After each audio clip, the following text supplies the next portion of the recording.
후에 벨릭스가 그 안에 유대 여자 드루실라와 함께 와서 바울을 불러 그리스도 예수 믿는 도를 듣거늘 바울이 의와 절제와 장차 오는 심판을 강론하니 벨릭스가 두려워하여 대답하되 지금은 가라 내가 틈이 있으면 너를 부르리라 하고 동시에 또 바울에게서 돈을 받을까 바라는 고로 더 자주 불러 같이 이야기하더라. 이태가 지난 후 보르기오 베스도가 벨릭스 소임을 이어받으니 벨릭스가 유대인의 마음을 얻고자 하여 바울을 구류하여 두니라. 베스도가 부임한 지 3일 후에 가이사라에서 예루살렘으로 올라가니 대제사장들과 유대인 중 높은 사람들이 바울을 고소할세 베스도의 호의로 바울을 예루살렘으로 옮기기를 청하니 이는 길에 매복하였다가 그를 죽이고자 함이더라. 베스도가 대답하여 바울이 가이사라에 구류된 것과 자기도 멀지 않아 떠나갈 것을 말하고 또 이르되 너희 중 유력한 자들은 나와 함께 내려가서 그 사람에게 만일 옳지 아니한 일이 있거든 고발하라 하니라. 베스도가 그들 가운데서 8일 혹은 10일을 지낸 후 가이사라로 내려가서 이튿날 재판자리에 앉고 바울을 데려오라 명하니 그가 나오매 예루살렘에서 내려온 유대인들이 둘러서서 여러 가지 중대한 사건으로 고발하되 능히 증거를 대지 못한지라. 바울이 변명하여 이르되 유대인의 율법이나 성전이나 가이사에게나 내가 도무지 죄를 범하지 아니하였노라 하니 베스도가 유대인의 마음을 얻고자 하여 바울더러 묻되 네가 예루살렘에 올라가서 이 사건에 대하여 내 앞에서 신문을 받으려느냐. 바울이 이르되 내가 가이사의 재판 자리 앞에 섰으니 마땅히 거기서 신문을 받을 것이라. 당신도 잘 아시는 바와 같이 내가 유대인들에게 불의를 행한 일이 없나이다. 만일 내가 불의를 행하여 무슨 죄를 죽을 죄를 지었으면 죽기를 사양하지 아니할 것이나 만일 이 사람들이 나를 고발하는 것이 다 사실이 아니면 아무도 나를 그들에게 내줄 수 없나이다. 내가 가이사께 상소하노라 한대 베스도가 배석자들과 상의하고 이르되 네가 가이사에게 상소하였으니 가이사에게 갈 것이라 하니라.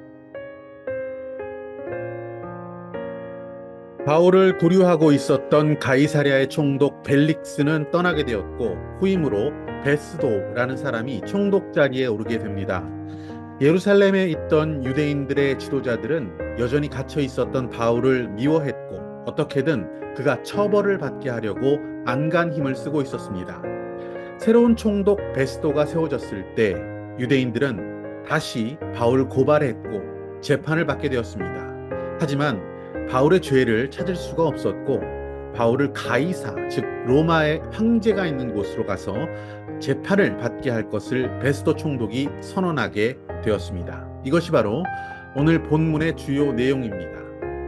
바울, 그가 가이사랴에 호송되고 구금된 지 벌써 오랜 시간이 지나고 있었습니다. 총독이 벨릭스에서 베스도로 바뀌는 2년이 넘는 시간 동안 바울은 계속 구금되어 있었던 것입니다. 그 시간 동안 그가 벨릭스 총독을 만났던 그 일들에 대한 기록을 24장에서 이렇게 기록하고 있습니다. 벨릭스에게는 유대인 아내가 있었습니다. 그 아내의 이름은 드루실라였습니다. 벨릭스 드루실라 이 부부는 어느 날 바울을 찾아와 그를 불렀습니다. 무엇을 하기 위해서 바울을 불렀습니까? 오늘 본문 24절에 보시면 수일 후에 벨릭스가 그 아내 유대 여자 드루실라와 함께 와서 바울을 불러 그리스도 예수 믿는 도를 듣거늘. 아멘. 놀랍게도 벨릭스는 예수 믿는 도, 즉 복음에 대해 관심이 있었던 것입니다. 그래서 그의 아내와 함께 바울을 불러다가 복음을 듣게 됩니다. 하나님의 일은 참 놀랍습니다. 하나님은 그렇게 섭리하셨습니다. 바울을 고발당하게 하시고 가이사랴까지 호송하게 하셨고 총독이 있는 곳에서 그가 구금된 상태로 지내게 하셨던 것이죠.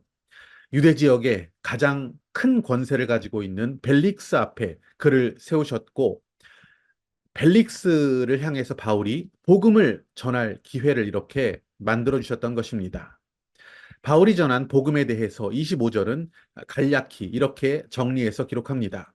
바울이 의와 절제와 장차 오는 심판을 강론하니 벨릭스가 두려워하여 대답하되 지금은 가라. 내가 틈이 있으면 너를 부르리라 하고. 아멘. 바울은 복음을 전했습니다. 그 복음의 내용을 듣게 된 벨릭스의 반응이 재밌습니다.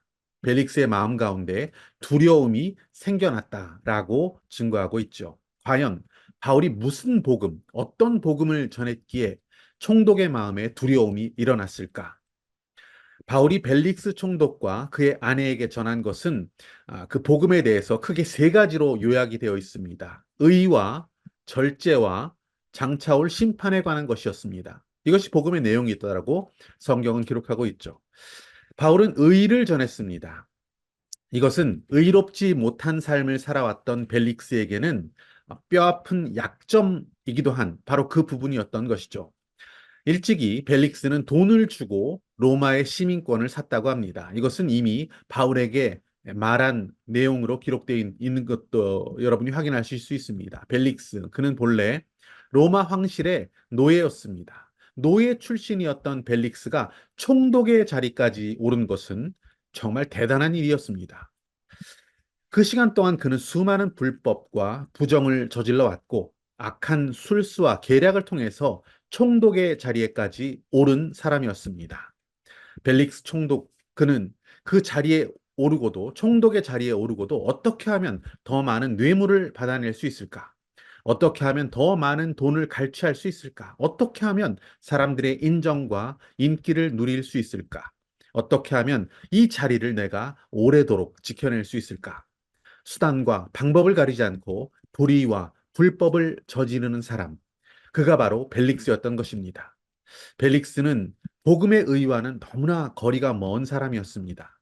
그저 먹고 사는 일에, 잘 되는 일에 온 힘을 다 기울이는 자였고 세상의 권세와 영광을 추구했고 그것이 전부인 것처럼 살았던 사람, 그가 벨릭스였습니다. 의에 관한 복음, 이 메시지를 바울이 전했을 때 벨릭스에게는 큰 두려움이 엄습해 왔던 것입니다. 바울이 또 어떤 복음을 전했다라고 합니까? 두 번째 내용은 절제에 관한 것이었습니다. 이 내용을 벨릭스 부부가 듣게 된 것이죠. 로마에서 파견한 고위 관리 벨릭스, 그의 아내가 유대 여자였다라는 것은 뭔가 좀 부자연스럽게 느껴집니다. 사실 드루실라라고 하는 이 아내는 벨릭스의 세 번째 여자였습니다. 드루실라. 이 여인은 다른 남자와 결혼한 상태로 벨릭스와 불륜 행각을 벌인 것으로 유명했고요. 후에 벨릭스의 세 번째 여자로 결혼하게 됩니다. 그들은 성적으로 타락한 자들이었습니다. 윤리적, 도덕적으로 타락한 자들이었습니다. 그들에게 바울은 목숨을 걸고 절제에 대해서, 정결한 삶에 대해서 전했습니다. 그러니 이 부부가 바울의 메시지를 들었을 때 정말 뜨끔한 생각이 왜 들지 않았겠습니까? 절제에 대해 이야기할 때 그들이 자신의 연약함, 죄에 대해서 깊이 깨닫고 고백하고 회개할 수 있었다면 참 좋았겠지만 그랬다는 기록은 찾아볼 수가 없습니다. 벨릭스는 그저 두려움에 휩싸였을 뿐입니다. 바울이 벨릭스에게 전한 복음의 세 가지 내용 중에 마지막은 장차 오게 될 심판에 관한 것이었습니다. 성경 말씀은 계속해서 반복해서 장차 다가올 심판, 마지막 날에 대한 것을 경고하고 있습니다. 주님이 다시 오시는 그날, 마지막 날, 심판의 날, 그날은 온 천하 만물이 하나님의 하나님 되심을 찬양하는 날이 될 것이고 믿음으로 사는 자들에게는 구원의 날이 될 것이지만 죄 가운데 회개하지 않은 자, 믿음으로 살지 않았던 자들에게는 참혹한 심판의 날이 될 수밖에 없습니다. 바울은 의와 절제에 대해서 전했고 더불어 장차 다가올 심판의 소식에 대한 것을 전했습니다. 그때 벨릭스는 두려움에 빠지게 된 것입니다. 바울은 벨릭스 부부에게 가장 취약한 부분, 즉 의와 절제와 심판에 대해서 전했습니다. 이것은 복음의 사도인 바울이긴 하지만 그래도 대단한 용기가 필요한 부분이었을 것이라고 생각됩니다. 그저 보통 사람에게 전한 것도 아니고 자신의 목숨, 바울의 목숨까지 좌지우지할 수 있을 만한 그 권한을 가진 자의 심기를 자극하는 그런 내용의 복음을 바울이 전했다는 것이죠. 정말 쉽지 않은 일이었을 것입니다. 하지만 바울은 세상의 방법대로 또는 세상의 처세술대로 자신의 목숨을 구걸하는 일을 하지 않았고 그들에게 아첨하지도 않았고 그리스도의 복음 이것을 가감없이 그들에게 도전했습니다. 그래서 그들의 영혼이 두려워 떨리는 그런 상황까지 몰아붙였던 것입니다. 벨릭스의 영혼에 아마도 뭔가 큰 도전이, 큰 파장이 있었을 것입니다. 그가 두려워했기 때문에 했다는 말씀을 보았을 때는 그랬다는 것이죠. 하지만 안타깝게도 그는 회개하지 않았습니다. 그는 주님께 자신의 영혼을 의탁하지도 않았습니다. 오히려 자기 자신을 지키는 선택, 방어하는 선택을 했던 것입니다. 그는 주님을 따르지 못하고 그저 돌아서 버리고 말았던 그런 모습을 성경이 기록하고 있습니다. 복음을 들었던 벨릭스의 반응을 무엇이라고 기록합니까? 지금은 가라. 바울에게 이렇게 이야기합니다. 지금은 가라. 내가 틈이 있으면 너를 부르리라. 이렇게 말했습니다. 지금은 안 되겠다. 내가 복음을 들었지만 나중에 한 번 더 기회를 보자. 시간이 나면 지금 말고 내가 나중에 나이를 좀 더 먹으면 아니면 뭔가 더 절박하고 다급하면 그때 가서 부를 테니까 그때 가서 한번 생각해 보자. 뭐 이런 반응을 벨릭스가 했다는 것으로 생각됩니다. 복음을 듣기는 했지만 벨릭스의 마음은 아직도 세상에 머물러 있었습니다. 돈과 권세를 누리는 것, 자기 자리 지키는 것, 인정받는 것, 여기에 더 큰 관심이 있었다는 것을 성경은 기록하고 있죠.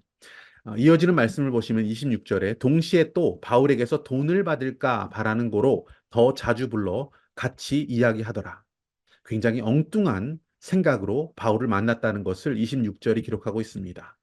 돈을 더 받을 길이 없을까? 그것을 살피는 모습으로 살았던 그 벨릭스의 모습이 참 안타깝습니다. 바울은 그를 복음 앞에, 하나님 앞에 세우려고 했지만 벨릭스는 그저 두려워했고 도망쳤습니다. 의와 절제에 대해서 그리고 심판에 대해서 들었을 때 그의 영혼은 두려워 떨었습니다. 하지만 회개로 나아가지 않았습니다. 결단을 뒤로 미루고 복음 앞에서 등을 돌리고 말았습니다. 돈과 세상에 대한 남은 미련으로 그는 하나님을, 복음을, 영원한 생명을 눈앞에서 놓쳐버리는 우를 범하고 말았습니다. 오늘날에도 수많은 벨릭스와 같은 사람들이 있습니다. 세상을 사랑하는 마음이 너무 커서 아직도 미련이 많아서 주님을 따르지 못하는 자들. 그들은 이 세상에서 뭔가 더 얻고 이 세상에서 더 많은 것을 누렸을 수는 있습니다. 하지만 회개하지 않은 그들은 다가오는 심판에서 결코 자유로울 수 없었습니다. 풀의 꽃과도 같은 이 땅의 영광에 취해서 영원한 형벌을 패배하지 못하는 그러한 처지, 그러한 형편에 놓였던 것입니다. 죄를 용서하시는 주님, 우리를 심판에서 옮기시는 주님, 그분을 믿는 믿음, 회개할 수 있는 그러한 지혜로운 복음의 사람들로 우리가 살아가기를 원합니다.